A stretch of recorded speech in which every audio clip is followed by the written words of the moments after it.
Main Event Status Sports Show. I'm your host, Brian H. Waters. This show, of course, is brought to you by Haps TV. Make sure if you haven't done so, go ahead, hit the subscribe button. Let the people know that, there's this app called Haps and you want to be a part of it. Download it. It's a lot of great broadcasters here. Gives you an opportunity to engage. Here's my thing. A lot of us watch these sports shows or political shows, and they're cool on TV. Obviously, they need it. That's where they're experts, but they're experts that you can really engage with right here on Haps TV. Give a couple shout outs. If my boy Mike Patton, he's one always on Haps broadcasting live. You got my boy Danny Thompson. If you're into the Hornets or just NBA in general, Danny is the man. Obviously, you have my mentee and good close friend Ashley Baker, who's on here, and I believe Renee Washington is on her way to Haps also. So, ladies and gentlemen, the Super Bowl is tomorrow, and I gave my predictions, and I'm not steering away from them. I'm going with the Tampa Bay Buccaneers for the first time in the history of me watching. No, all right, I'm going to say the first time in history. But for the first time in, definitely my adulthood, I'm actually rooting for Tom Brady. The last time I rooted for him to win the Super Bowl was the first one. I was, to be honest with you, was not a Rams fan, was very tired of that dynasty. And I said, it is time for something new. So that's when I rooted for I rooted for the Patriots. Now, a lot of people thought, there's no way the Patriots win, this, that, and the other. It was a 14-point deficit, or I should say they were 14-point underdogs. But in the end, it was Tom Brady shocking the world and putting an end to the greatest show on turf. Now, granted, he had a great defense. That defense is honestly what got it done. But when you really think about it, if you go back to that Super Bowl, it was that final drive.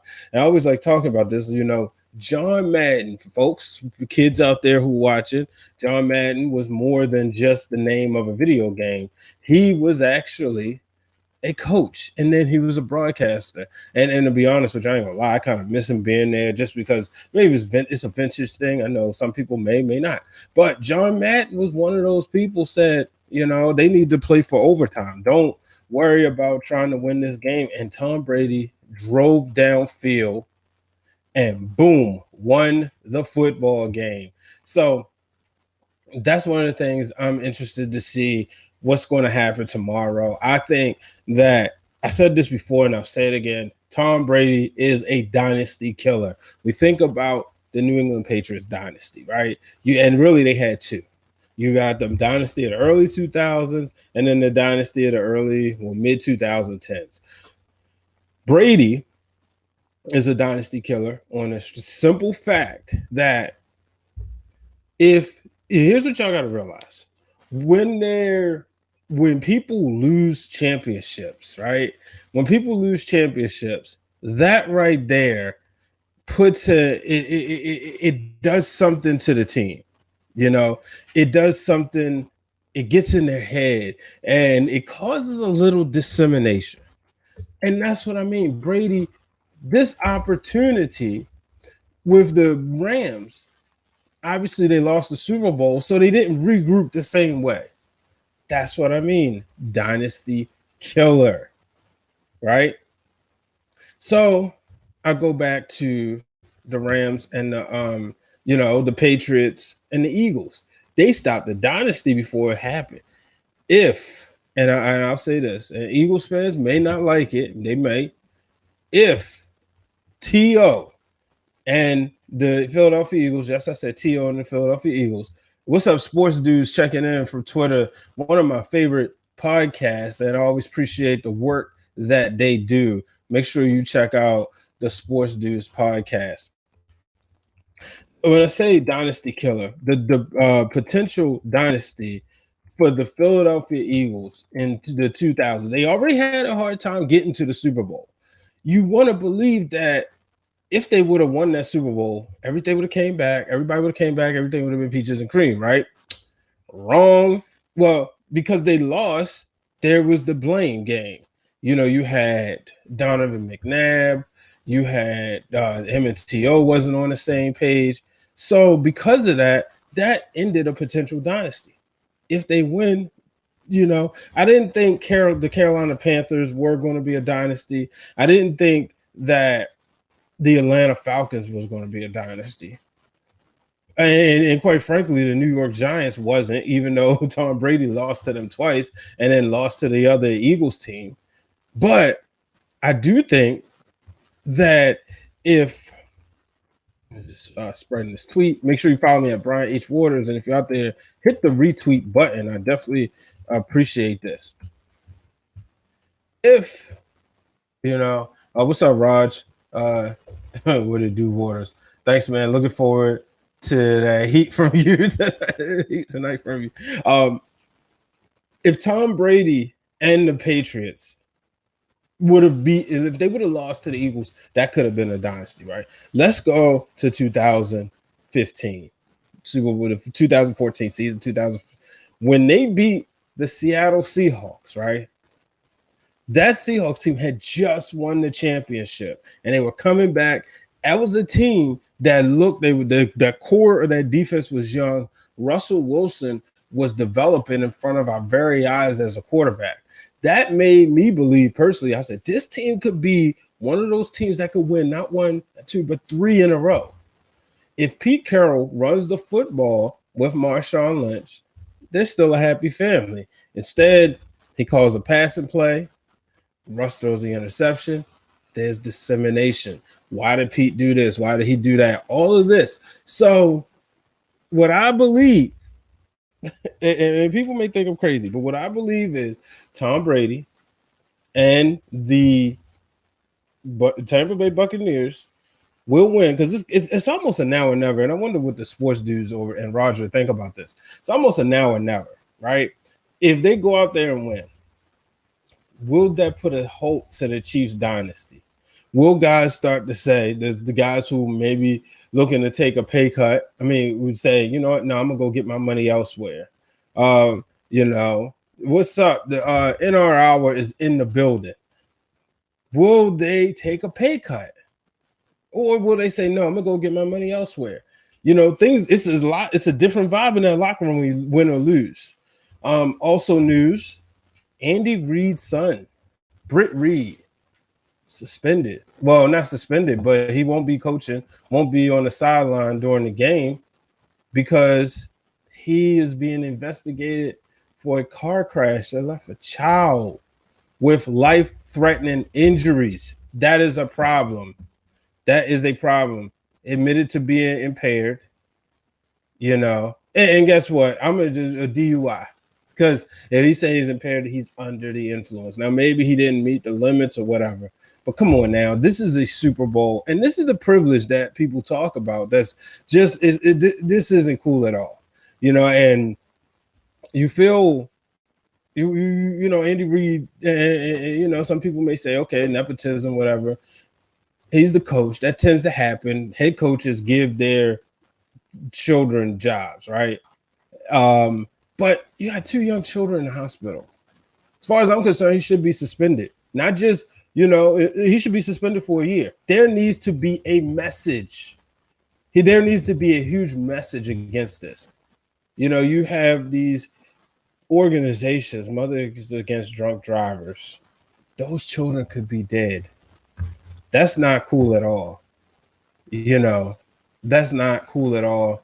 And so, sports news, that's definitely an interesting question. I got to think about that to give it a good answer. And I believe he's talking about the dynasties. Roger saying he hoped it brings an end there into their dynasty, talking about the Chiefs. Radius 2, appreciate you. So those my belts. Yeah, they're my belts. They're wrestling replicas, but yeah, that's my collection. So I have a huge issue with that, and appreciate you, Jonathan Williams, on Facebook sharing this video. Shout out to those watching on Facebook. Just to let y'all know, right now my Facebook comments aren't popping in. So if you're on Facebook and watching, I encourage you to download the Haps app. That way that I can get your comments and I can present them on screen as I'm sitting here in the Haps studio. And so the Twitter and the Facebook comments. Shout out to my boy Roderick McLean. A few players will leave, but the main core will remain if they don't win. And that's true. Personally, we all know most teams what they're doing this year during the offseason. You got to believe that the Bills will be building, looking to make moves to stop the Chiefs, right? The Ravens did it last year. Next year, they're going to obviously need to make moves to get Lamar Jackson some playmakers, to some help, some ways to improve off of that passing game. Last year, they made an improvement to stop Derrick Henry, and they were successful where it mattered the most. Obviously, they wasn't in the season, but in the playoffs, where it mattered most, they were successful. But I'm interested to see, the Chiefs, they can only go down from here, obviously, unless they repeat. What happens tomorrow? I think this is going to be a great game. I'm hoping, regardless of who wins, I just hope it's a game that comes down to the wire. For the most part, most of the recent Super Bowls have been really, really good. Well, take away the Rams and the Patriots, right? You had the Falcons and Patriots. Looking back at it, I guess you could call it a good game. I wanted the Patriots to lose, and they didn't. Excuse me. But you look at the Rams and the Patriots and the Eagles, incredible game. Chiefs and 49ers, that was a good game. So you want to see a good game, especially when it's not your team's playing. So I'm hoping tomorrow's a good one. I'm loving all the hype that's going into this. But I got to be honest with you. As much as I'm not the biggest Tom Brady fan, I don't see where he has made a huge decline. You go back to Peyton Manning's final game. If y'all remember, the conversation going into that game was, how long would Peyton be playing, or would at some point in time would Brock Osweiler see the field? Do I think Jonathan says on Facebook, do I think the Chiefs Bucks game will be high scoring? I'm kind of on the fence. I think it will be, but I think a mistake will be made by Mahomes. He's almost been sort of perfect with a couple of games. I think we'll see the Bucks defense rise to the occasion and therefore winning this one. I really like Todd Bowles as a defensive coordinator, so I think he's going to step up and call a good game that will lead to the Patriots. Goodness, I'm glad we ain't saying that. That will lead to the Buccaneers winning this one. So that's where, like I said, I think this will be a good game. This will definitely be entertaining as we go into it tomorrow. I mean, just the quarterback matchup alone. Is this not the most anticipated quarterback matchup since Drew Brees and Peyton Manning? Somebody let me know what other highly anticipated quarterback matchups you've seen. This is really a past versus present, icon versus icon. To me, I'm a huge wrestling fan. As you can see, it's the Hogan Rock of the NFL. We never got to see Tyson Ali. We never got to see Ken Griffey Jr. versus Babe Ruth. But we're getting Patrick Mahomes versus Tom Brady. Now, as I take my fan hat off and put on my analyst hat, this is a matchup that's worth pay-per-view. So I'm excited about it. I want to see these guys go at it. I want to see them really, go back and forth. We've seen the matchup in the AFC Championship before, and this is what makes Tom Brady the greatest quarterback to ever do it. I think at this point in time, if you're not saying that, you are really, you're really in denial. And I don't like admitting it, but you're really in denial. Elgonzo88, do you have a podcast? Yes, I do. I have the Wrestling Realm, which is on Facebook, which is on all podcast platforms, but most importantly, the YouTube channel. And I have Breaking Through Glass Ceilings, which is on all podcast platforms. So I appreciate if you would check those out. If you're into wrestling, Break It Down with Brian H., brought to you by the Wrestling Realm, is for you. If you're into inspirational stories, you want to hear how a lot of successful people got their start in their journey to success, Breaking Through Glass Ceilings is for you. Yeah, Rogers and Big Ben. Shout out to Jonathan. Rogers and Big Ben. That was a decent. It was an anticipated matchup. Flacco, Cap, Wilson, Brady, Warner. But this is the best when it comes to all-time combo. What you mean, sports dudes? As far as okay, quarterback matchups. Yeah, that's what I mean. They were. I don't think Flacco versus Kaepernick was that much of a. I think because the story was more about the brothers coaching. Kaepernick against this iconic defense. Was this defense too old? Flacco against that defense because the 49ers defense was good. Brady versus Russell Wilson. That was another matchup. Brady and Warner. When did that happen? Yeah. Oh, before. Okay, I'm tripping. Yeah, I'm thinking of Cardinals. Kurt Warner against. Brady and Warner. You could make an argument about that, but they these matchups. Like right now, people are saying Patrick Mahomes can overcome and surpass Tom Brady as the greatest to ever do it. Me personally, I think he can. I do. I think he can. But I'm gonna be one of the people that say he's got to win this game. He's got to win this game because I think, like for reasons I mentioned before, if they lose, I think the team starts drifting apart. If they win, they stay together. I would hope not, but they could win 3 straight. But this is going to be crucial. I understand it's the second one. But he can also, what he does is he puts a stop at Brady. He makes the gap as a 4 Super Bowl difference as opposed to a 5 or a 6. So, he makes it a 4 Super Bowl difference. So we'll see. I'm really hoping nobody gets injured. I would really love to see these Super Bowls really would really love to see, this play out. And I want to see everybody at 100%. But I still stand by what I said as far as Britt Reed is concerned. I think he needs to be suspended and for a whole year because there's no way in the world you should be out drinking and driving. And you just, it just shouldn't happen. You got a privilege to coach in the Super Bowl. There's been plenty of people who wanted to coach in this game that's never had the opportunity, Damn, you got the worldwide belt. You age well, man. Thanks, Miga _05. So yeah, but let's move on. Let's talk some NBA before we get out of here. LeBron James said it's exhausting. It's exhausting. He's not looking forward to a game, an all-star game. And why would he?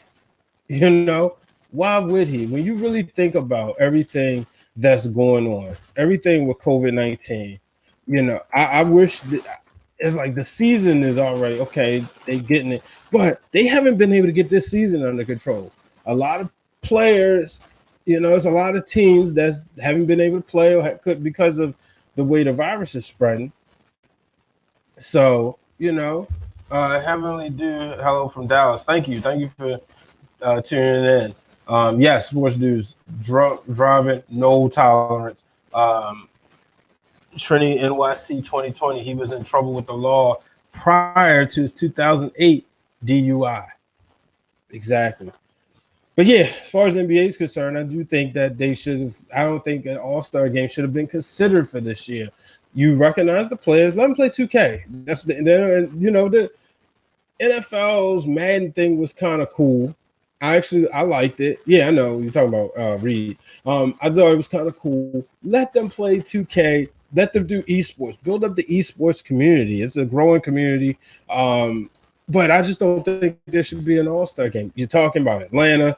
And these players, they see the world in a different light. They're going to be hanging out. Oh, I'm going to be okay. I'm going to be all right. Atlanta's wide open. I just don't think there should be a game. And shout out to LeBron James for using his voice. Hopefully something happens and people will say, nope, you know. But we shall see. It's definitely one of those things, man. You know, I tell you the truth. I tell you the truth. I just wish they wouldn't do this, but it is what it is. You know, and shout out to Giannis. Giannis Antetokounmpo, he even said it too. You know, he said the charity component is interesting. You know, Giannis said no. You know, the Kings say we need to stay, and that's what's going to be interesting. What happens from here? Because, like I said, LeBron James, his voice carries weight. So, will they play? Only times will tell.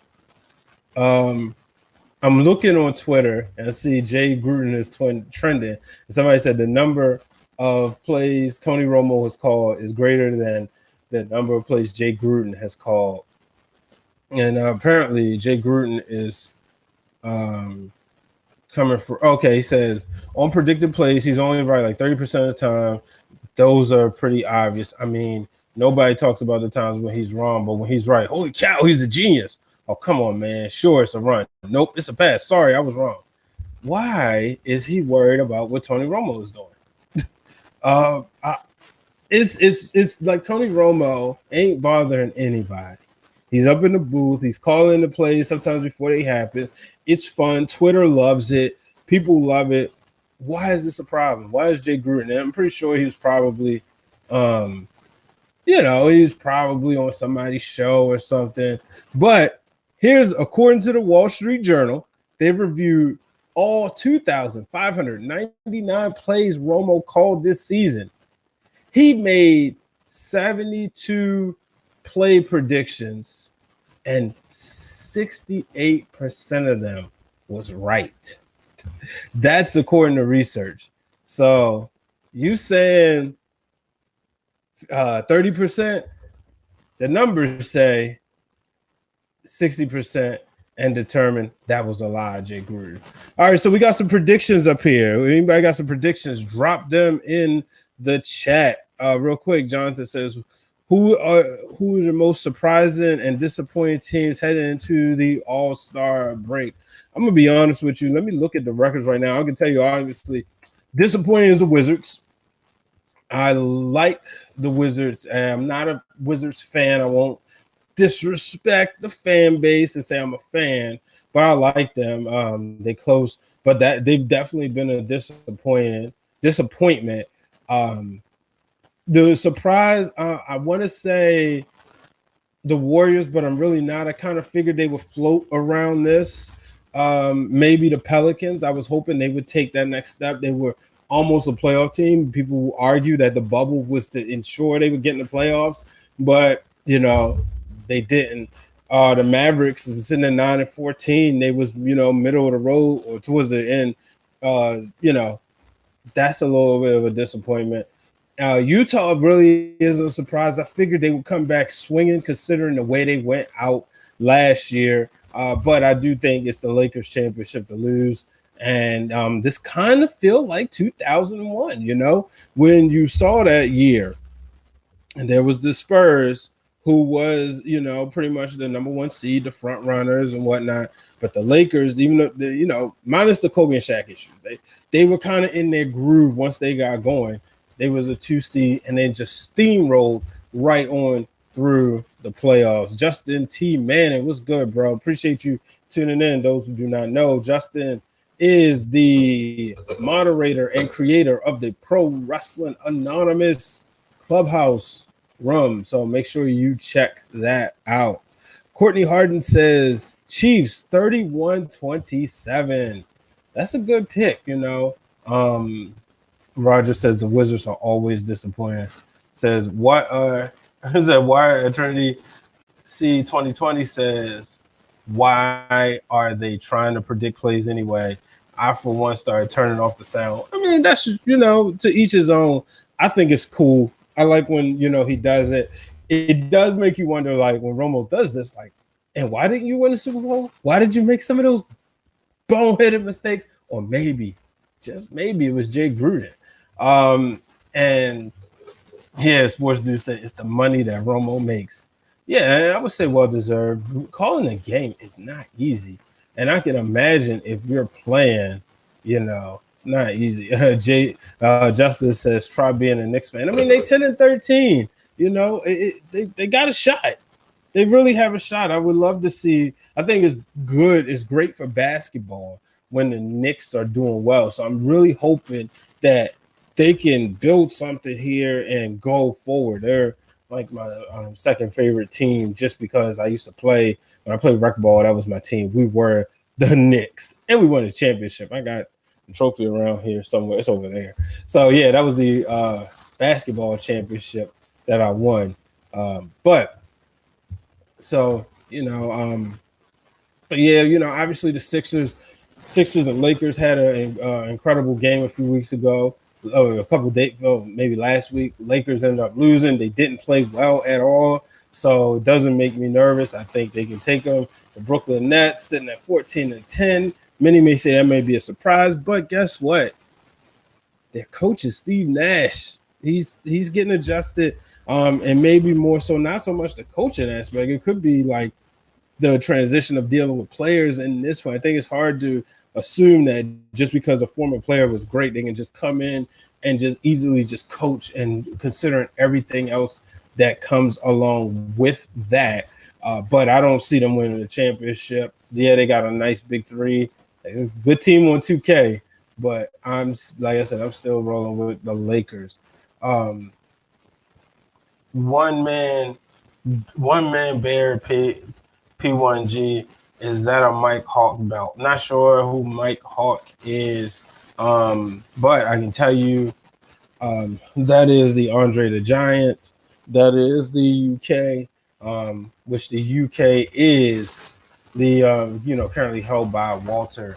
Says Romo gets notes. It said, "What are your thoughts? What are your thoughts on professional athletes requesting to be paid in Bitcoin?"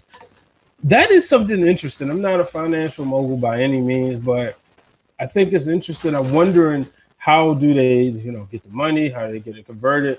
But if that's what they believe in, if they're honoring it, I think that's pretty cool. I just hope they did all their research. And I would think, considering all the resources that athletes have today, that some of them didn't, from financial advisors, I would think that they've done their research. I can give you all a quick story. So, one point I worked at Best Buy, and I worked at a store that was near the Ravens facility. So Ravens players would come in there all the time, right?